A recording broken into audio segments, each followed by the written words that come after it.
Olivia, there was when I was screening this episode with other journalists, there was a visceral reaction from the from the audience who had this familial kiss in the What was the episode. reaction? What was the reaction? It was more like, and then kind of more, a little bit more laughter once we saw Allison's face after, because I feel like she was showing on her face like, See the face. hmm. What is the face that you I pulled? don't know. I don't I keep know. getting asked this about the, and I've not seen the episode, Seen but it. there's a face that everyone keeps saying the face that Olivia pulls, and I'm just so in my head she's like, Yeah, like I think it's because I think what I expect, like what are we expecting from this? okay. I think the thing about it is I think she has the face that the audience has, which is just like what? It's just like what? But it's also kind of like also her being like, okay. And then she's also, yeah, that that face. That's live, dude. She got paid $17 million to do last season. 18 million. 18 million, I'm sorry. She's like, check the numbers. But Yeah. but can, I got on Rise from season 2, okay? but can you talk about that moment and kind of how that kind of captures this mother-son relationship that we've seen Allison kind of have, not only with Eamon, but with all of her kids?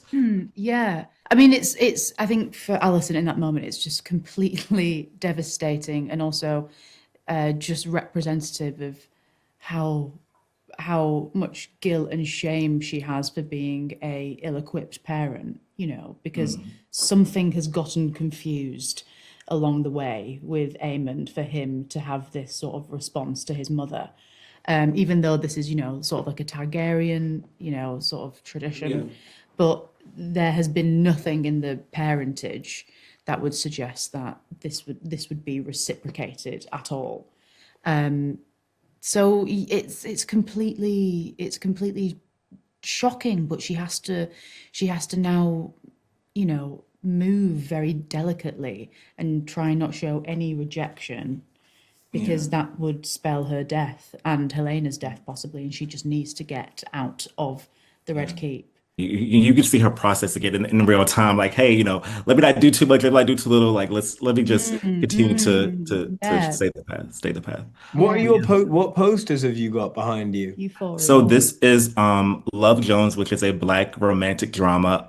This is Moonlight. This Mhm. is Parasite. This is a special Oh yeah, Parasite poster. Parasite. Oh yeah, yeah, This yeah. is The Wood, an underrated Right. black rom-com, and this is Zendaya. You can't miss it with Zendaya and Euphoria right there. Wow, Great. cool, man. Nice wall. Thank you. So I was doing virtual interviews during COVID, and I was like, I need something more than a white background. Yeah, fair I get that enough. as I get that. I kind of feel like that. Sometimes I'll do a Zoom interview, a Zoom audition. I'll be like, I'm gonna put it in front of the bookshelf, just so I look Yeah, yeah. like I have anything going Here's my on. scones. Yeah, right. Here's my Yeah. collection of vases. Yeah.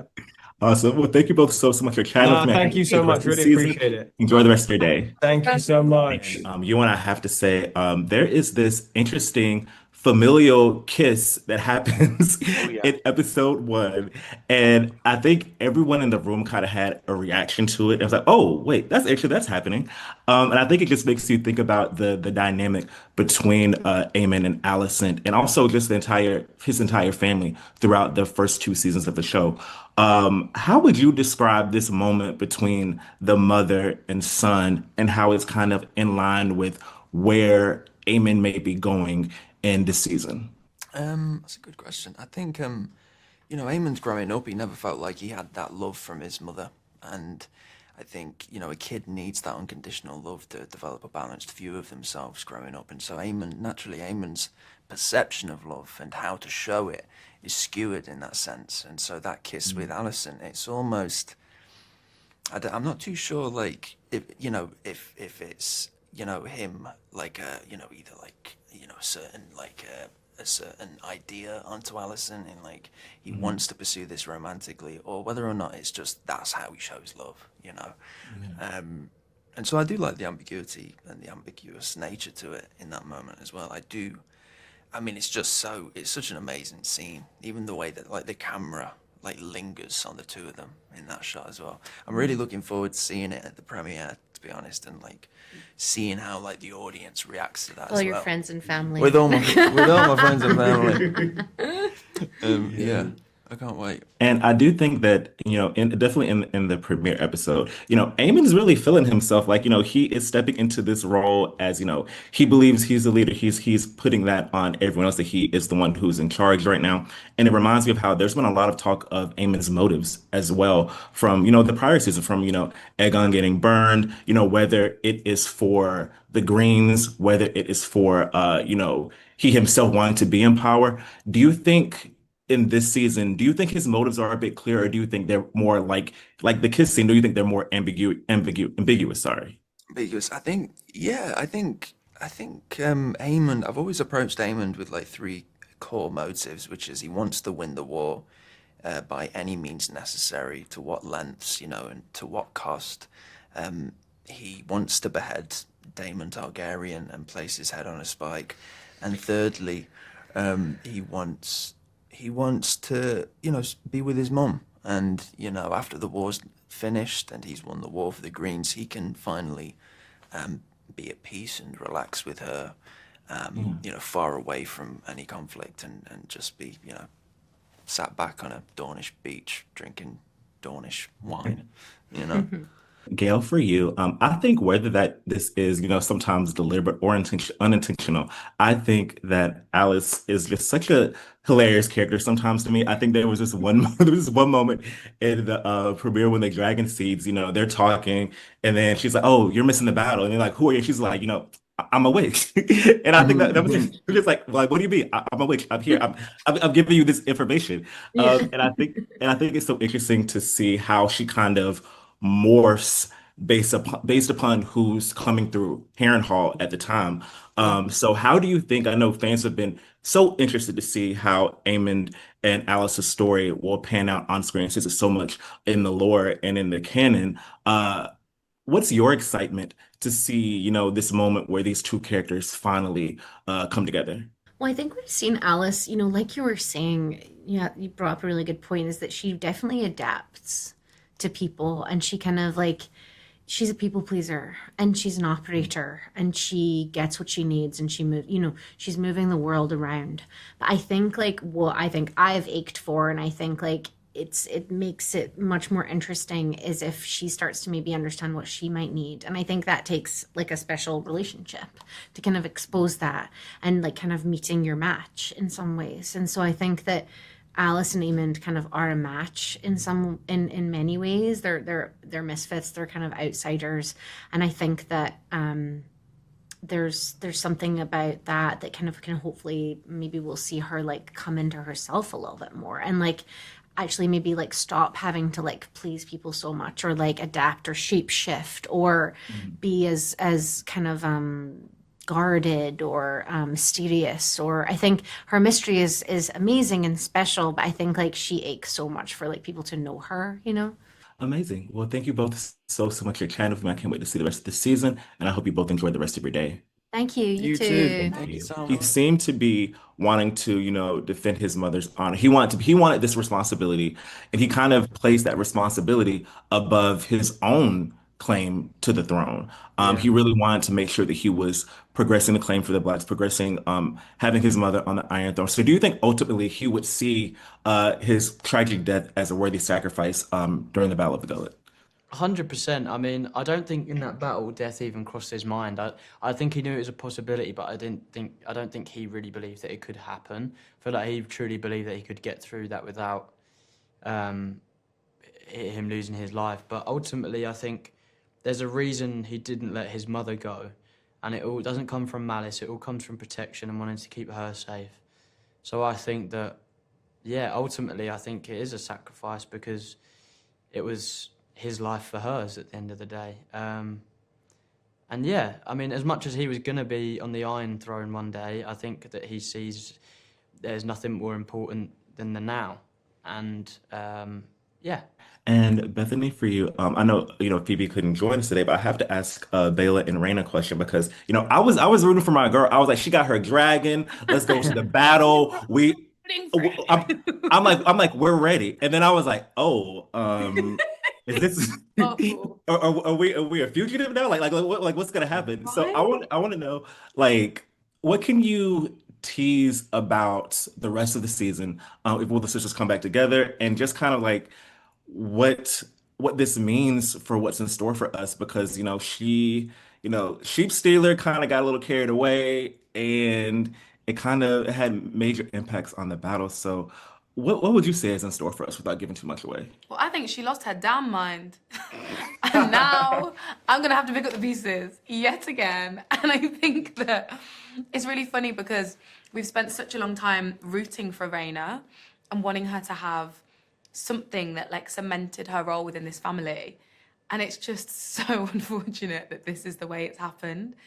Because I don't think that as siblings they have the chance to find what they once had or to ever have that sense of closeness that they had, because Jace was such a big part of both of their lives, but especially Baylor. And I think she was closer to Jace than she ever really got to be with Raina at some point. So I think it's going to be a really long journey to getting that sisterhood back, and one that I hope they can find. I think fans will be left, wanting just as much as I do, wanting to see where that goes. But I think it's going to be a long journey because she done messed up. She did. She did. She did. Well, thank you so much for chatting with me. I can't wait to see the rest of the season and enjoy the rest of your day. Oh, Thank you very so much. Thank you so Thank you. much. Have a good one. Bye Bye-bye. bye.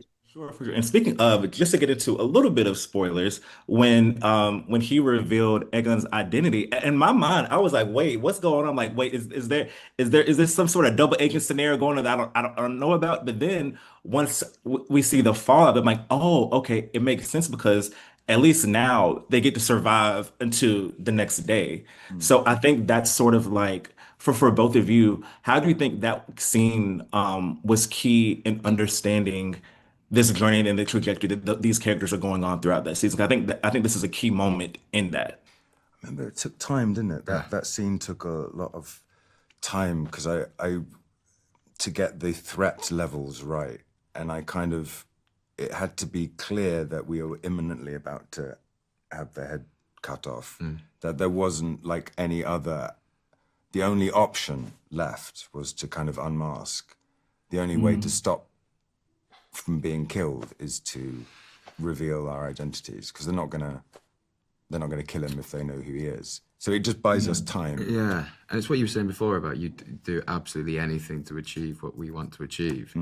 And some of those decisions felt like maybe you were taking 2 steps back. Yeah.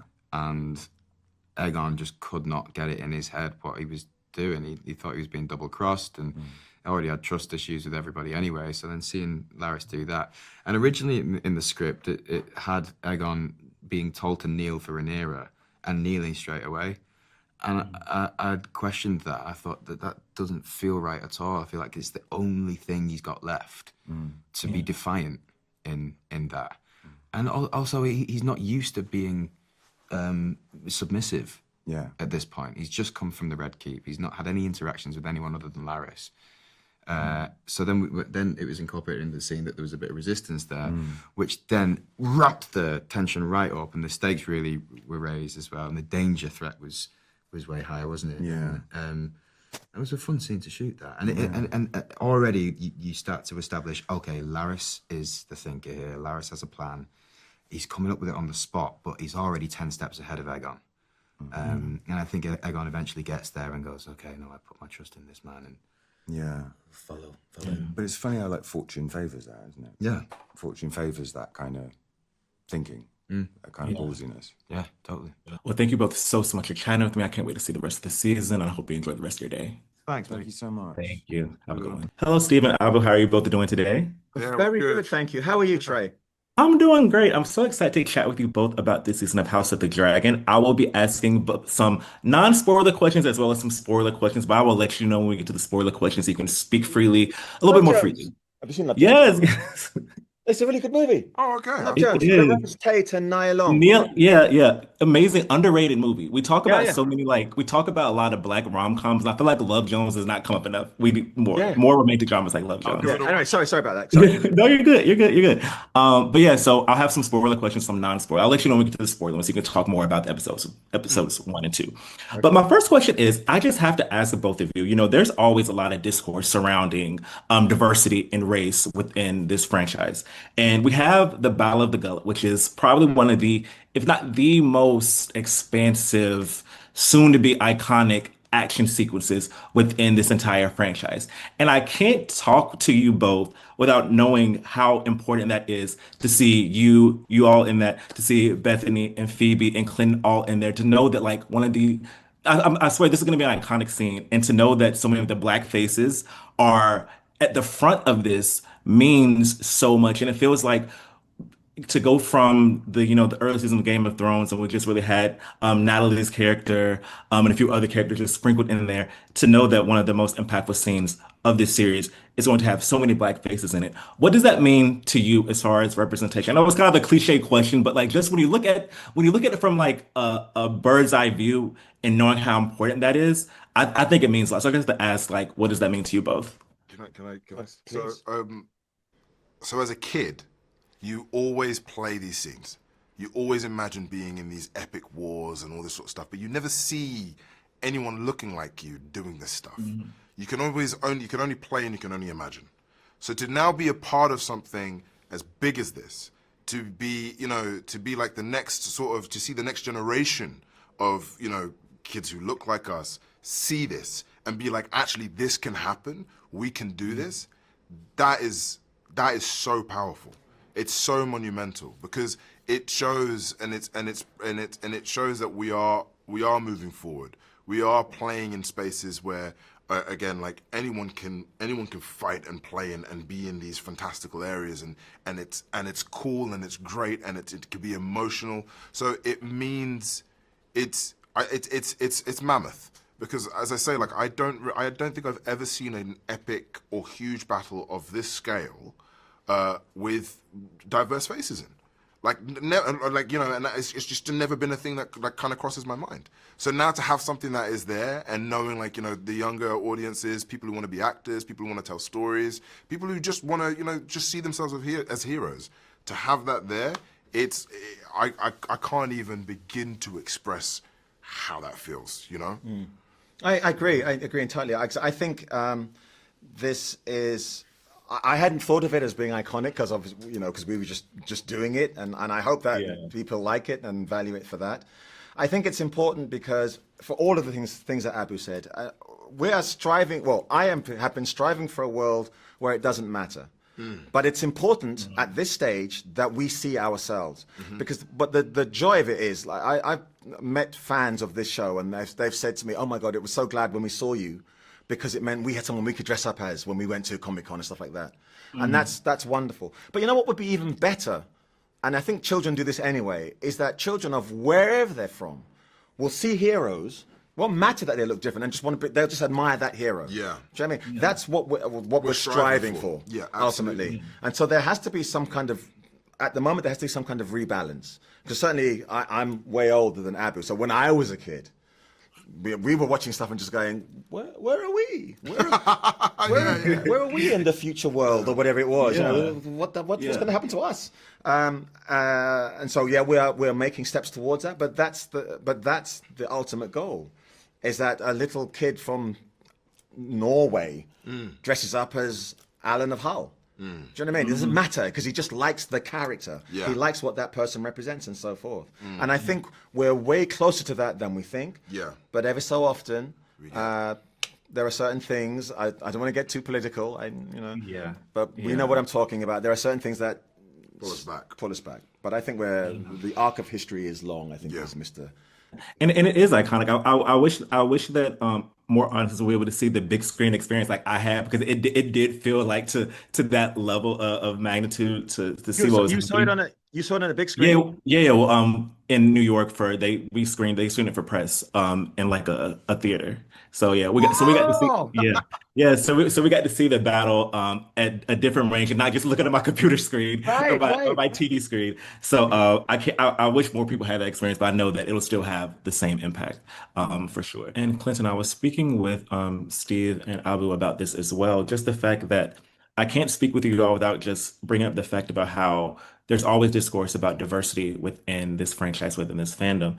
And it just meant a lot for me to see, like, I know this is going to be this is probably one of the most expansive sequences in a fantasy series ever. And the fact that there are so many black faces, from you to Steve to Bethany Chance to all these actors inhabiting these roles, I think it means a lot. I know it's a cliche question, but I think it just means a lot to see that sort of representation. So what does it mean for you that, when there'll be Comic Cons and things and people will want to dress up as your characters and reference this iconic moment right here? It means everything to me because I'm a big, like, Game of Thrones House of the Dragon is my favorite show of all time, like, ever.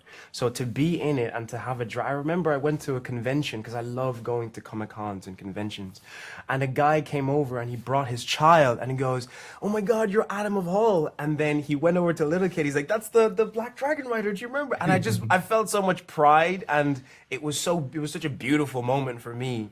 And it's really a big deal, and I don't really think I understand the impact of it quite yet because I'm still inside of it. But I know as the years go by and I'm going to different conventions and seeing the impact it has on children, because I know even like my nieces and nephews, when they get to see me, on a dragon, it's a sense of pride that I'm so grateful, to Ryan and all the showrunners and the writers to include me in this beautiful expansive world. So genuinely, it's a massive deal. Well, good. It's nice to meet you as well. I'm so excited to chat with you about season 3 of House of the Dragon. I was so excited to see Sir Gawain immediately in season 3 because I enjoyed his introduction last season, and I have to say I think throughout season 2 he seemed to have a more grounded view of things, aside from the people in power, and I think that continues throughout this season so far. But if you could tease what's to come and like what happens in the first few episodes, how do you think this starts to change as the things around him become more chaotic, as more deaths continue to happen? How do you think this grounded view, will it stay intact? Do you think it will continue to kind of like morph around everything that's going on surrounding him? I think, I mean, without spoiling too much, I think the increasing chaos and insanity all around him only kind of entrenches his determination to stand for something principled and rational. And to try and find, as best he can, a way of ending, some of the bloodshed, if not all of it. And a new character emerges in season 3 who means a great deal to Sir Gawain, and who he wants to exert a positive influence over. And I think you really see who Gawain is through the relationship with this new person. Yeah, yeah. And, we see so far in the season that, he is much in the proximity of Sir Kristen Cole for a good bit of the time. And I think that it's interesting to see Gwen kind of digest the leadership style of Kristen and how things, are out in the field. What do you think that Gwen really makes of Kristen's leadership style? And do you think he is of the mindset of, this is the person that I just have to take orders from? Or do you think that he's also trying to do what he can to make the best of the situation under Kristen? Yeah, I think you've articulated it sort of perfectly. I think it's very difficult. He's between a rock and a hard place. He both has a kind of admiration and in some ways a love of Cole, born of the shared experience of Rook's Rest and time in the trenches, and also Kristen's abilities as a warrior. But also this man is going down a rabbit hole of an almost death wish, and that's gonna drown me and my men, and I have a responsibility to them. So there comes a kind of a moment of fracture, and then obviously I won't spoil where they go, but it's leading somewhere where these two kind of stags kind of butt heads, really. Yeah, yeah. And we've talked about, he's trying to stand up for what's right. He's trying to have his own sense of morality amid everything that's going on. And most people in this story are after power, whether for power themselves. If it's not power themselves, it's power for their respective factions. Because so many people are chasing power, what do you think that Wayne is actually chasing and what he's trying to do right by, especially in season 3? I think he's trying to do. he's trying to do right by, I guess, his family and his side, in the sense that I think he wants this war to end.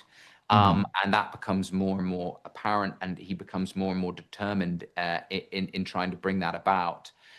For the sake of the next generation, for the sake of tomorrow, for the sake of ongoing life in this world, I think he sees the sort of senseless death of so much human potential as a great, great, great tragedy. And I think he, rather than going like Kristen, oh, there's nothing to be done, we're all just turning into monsters, he goes, no, we have to stand for more in a world that's becoming increasingly insane and polarized. It feels, as I'm talking about it, it's quite reflective of our own world now. Yeah. You know.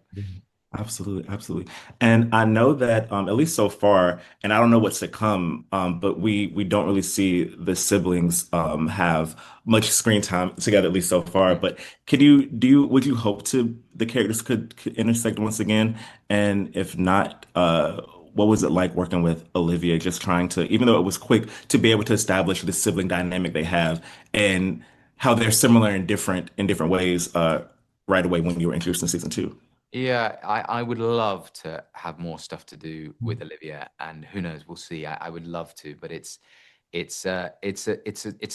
such an interesting relationship that got us sort of pregnant with potential to explore something that they, a relationship that they never really had as kids, and yet there's just enough to be able to cling on to and go, if they do share time together, that something rather beautiful could emerge. I would love that. You see just the hint of it, an affection that's latent but very much present, and I think that could be a really beautiful thing in this show. Yeah. Yeah.